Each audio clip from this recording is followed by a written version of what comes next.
Hello दोस्तों, स्वागत है आप लोग का हमारे यूट्यूब चैनल ज्ञान स्टडी पर। तो चलिए आज हम लोग इस वीडियो में बात करने वाले हैं जैक बोर्ड से जुड़ी क्लास 10th के मॉडल पेपर के बारे में, जो जारी हो चुका है सेशन 2025-26 का। तो चलिए दोस्तों, इस वीडियो में हम लोग देखेंगे कि किस प्रकार का आप लोगों को क्वेश्चन पूछा जाएगा और कितने अंक के कितने क्वेश्चन रहेंगे। तो ये सब्जेक्ट है दोस्तों आप लोगों का सामाजिक विज्ञान, और इसमें फुल पूर्णांक रहेगा 80 नंबर का, और बाद बाकी जो है ये आप लोगों का प्रैक्टिकल से लिया जाएगा 20 अंक, और आप लोगों को समय दिया जाएगा 3 घंटे। तो चलिए देखते हैं, सभी प्रश्नों का आंसर मतलब उत्तर देना आप लोगों का अनिवार्य है। तो दोस्तों इस प्रश्नों को बांटा गया आप लोगों का 4 खंडों में, ए, बी, सी एवं डी में, और कुल प्रश्नों की संख्या 52 होगी। तो चलिए देखते हैं आगे। तो इसमें खंड ए में आप लोगों का कुल 30 क्वेश्चन पूछा जाएगा, जिसमें बहुवैकल्पिक प्रश्न है। प्रत्येक प्रश्न के 4 विकल्प दिए हैं, इसमें से एक सही उत्तर को आप लोगों को देना है, और इसका अंक निर्धारित 1 है। मतलब एक क्वेश्चन का आप लोगों को अगर आप सही करते हैं तो 1 नंबर दिया जाएगा। और खंड बी में आप लोगों का 31 से 38 तक अति लघु प्रश्न, इसमें से किन्हीं 6 प्रश्नों के उत्तर देना है। इसी प्रकार से आप लोगों का सभी क्वेश्चन को ए, बी और सी और डी में बांटा गया है। तो चलिए देर न करते हुए हम लोग इस वीडियो में बारीकी से सभी प्रश्नों को देखते हैं। तो खंड क में आप लोगों का पहला क्वेश्चन पूछा गया, राष्ट्रवाद की पहली अभिव्यक्ति किस क्रांति से हुई थी। राष्ट्रवाद की पहली अभिव्यक्ति जो हुई थी वह किस क्रांति से हुई थी। तो ऑप्शन है फ्रांसीसी क्रांति, यूनानी स्वतंत्र संग्राम, रूसी क्रांति, इनमें से कोई नहीं। तो इसका सही जवाब हो जाएगा दोस्तों आप लोगों का ऑप्शन नंबर ए, फ्रांसीसी क्रांति से राष्ट्रवाद की पहली अभिव्यक्ति से हुई थी। अगला क्वेश्चन देखते हैं, रक्त और लोहा की नीति का अवलंब किसने किया था। रक्त और लोहा की नीति जो थी उसका अवलंब किसने किया था। तो इसका सही जवाब हो जाएगा दोस्तों ऑप्शन नंबर बी, बिस्मार्क। तो आप लोगों को डायरेक्ट आंसर हम करा दे रहे हैं ताकि वीडियो लंबी ना हो। तो चलिए, हिंद स्वराज किसके द्वारा लिखा गया था। हिंद स्वराज तो जो था वो किसके द्वारा लिखा गया था। तो इसका सही जवाब है option number B, Mahatma Gandhi ने। अगला क्वेश्चन, क्रूर जलियांवाला नरसंहार कहाँ हुआ था। क्रूर जलियांवाला जो नरसंहार हुआ था वह कहाँ पे हुआ था। तो इसका सही जवाब है ऑप्शन नंबर ए, अमृतसर में हुआ था क्रूर जलियांवाला नरसंहार। अगला क्वेश्चन, सिल्क रूट का अर्थ क्या है। सिल्क रूट जो है इसका अर्थ क्या है। तो इसका सही जवाब है दोस्तों, सिल्क रूट का सही जवाब है चीन रोम जोड़े वाले मार्गों का नेटवर्क। भारत और अमेरिका को जोड़ने वाले नेटवर्क, चीन और भारत को जोड़ने वाले नेटवर्क, एशिया, यूरोप और उत्तरी अमेरिका को जोड़ने वाले नेटवर्क को सिल्क रूट कहा जाता है। अगला प्रश्न, आर्थिक महामंदी की शुरुआत कब हुई थी। आर्थिक महामंदी जो है दोस्तों इसका शुरुआत कब हुई थी। तो इसका सही जवाब है ऑप्शन नंबर सी, 1929 में आर्थिक महामंदी की शुरुआत हुई थी। अगला क्वेश्चन, आलू अकाल किस देश में हुआ था। आलू अकाल किस देश में हुआ था। तो इसका सही जवाब है ऑप्शन नंबर बी, आयरलैंड में आलू अकाल हुआ था।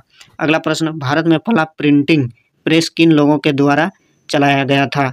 तो इसका सही जवाब है ऑप्शन नंबर ए, पुर्तगालियों के द्वारा भारत में पहला प्रिंटिंग प्रेस चलाया गया था।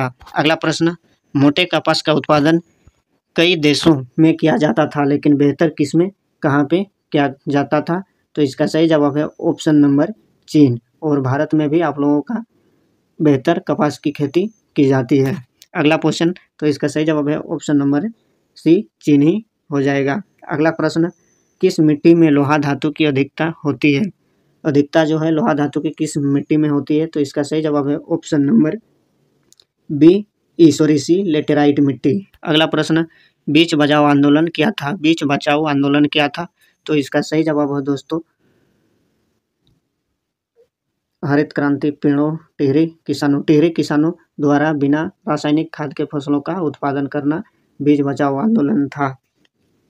अगला क्वेश्चन देखते हैं, धरातल का कितना भाग जल से घिरा हुआ है। धरातल का कितना भाग जो है वह जल से घिरा हुआ है।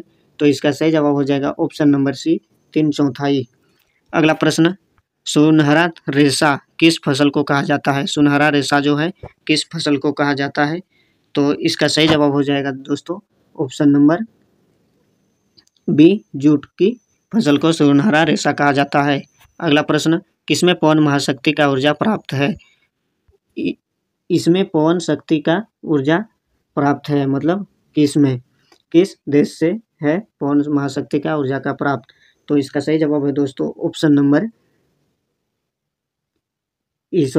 Number D Bharat.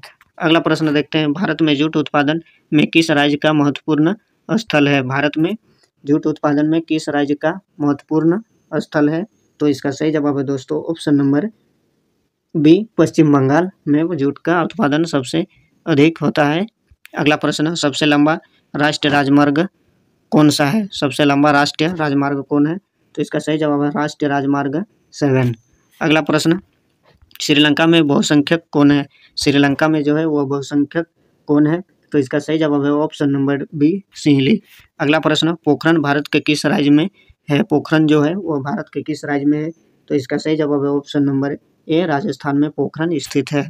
अगला प्रश्न, संघ सूची, राज्य सूची और समवर्ती सूची का उल्लेख संविधान के किस अनुसूची में किया गया? तो इसका सही जवाब है ऑप्शन नंबर सी 7वीं अनुसूची में शामिल है। अगला प्रश्न, भारतीय समाज माना जाता है, भारतीय समाज जो है वह किस प्रकार का समाज माना जाता है?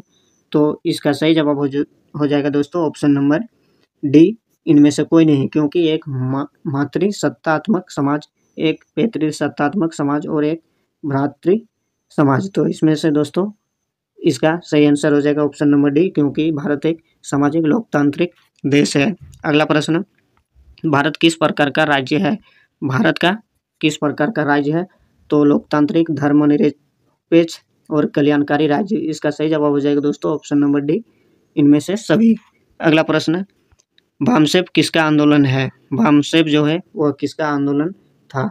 तो इसका सही जवाब हो जाएगा दोस्तों ऑप्शन नंबर ए किसानों का भामसेप आंदोलन था। अगला प्रश्न, राजनीतिक दलों में मान्यता कौन देता है? राजनीतिक दलों में मान्यता कौन देता है? तो इसका सही जवाब हो जाएगा ऑप्शन नंबर ए चुनाव आयोग भारत में राजनीतिक दलों का मान्यता देता है। अगला प्रश्न, इनमें किस देश में एक दलीय शासन व्यवस्था है? किस देश में एक दलीय शासन व्यवस्था है? तो इसका सही जवाब हो जाएगा दोस्तों ऑप्शन नंबर ए भारत में एक दलीय शासन व्यवस्था है। अगला प्रश्न, भारत में लोकतंत्र की सफलता में क्या बाधा है? भारत में एक लोकतंत्र की सफलता में क्या बाधा है? तो इसका सही जवाब है गरीब, मतदान का दुरुपयोग, अशिक्षा, उपरोक्त सभी। तो इसका सही जवाब हो जाएगा ऑप्शन नंबर डी उपरोक्त सभी जो है भारत में लोकतांत्रिक सफलता में बाधा है। अगला प्रश्न, भारत के किस राज्य में प्रति व्यक्ति आय सबसे कम है? तो इसका सही जवाब है ऑप्शन नंबर सी बिहार में। अगला प्रश्न, रोजगार गारंटी अधिनियम कब लागू किया गया? तो इसका सही जवाब हो जाएगा ऑप्शन नंबर ए 2005 में रोजगार गारंटी अधिनियम लागू किया गया। अगला प्रश्न, भारत में मुद्रा जारी कौन करता है? तो इसका सही जवाब है option number B option number D Bharatiya Reserve Bank. अगला प्रश्न, कागज से बनी मुद्रा क्या कहलाती है? तो इसका सही जवाब हो जाएगा दोस्तों ऑप्शन नंबर ए पत्र मुद्रा कहलाती है, कागज की मुद्रा। अगला प्रश्न, सूचना का अधिकार अधिनियम कब पारित किया गया? सूचना का अधिकार अधिनियम कब पारित किया गया? तो इसका सही जवाब हो जाएगा दोस्तों ऑप्शन नंबर ए अक्टूबर 2005 में सूचना का अधिकार अधिनियम चालू किया गया।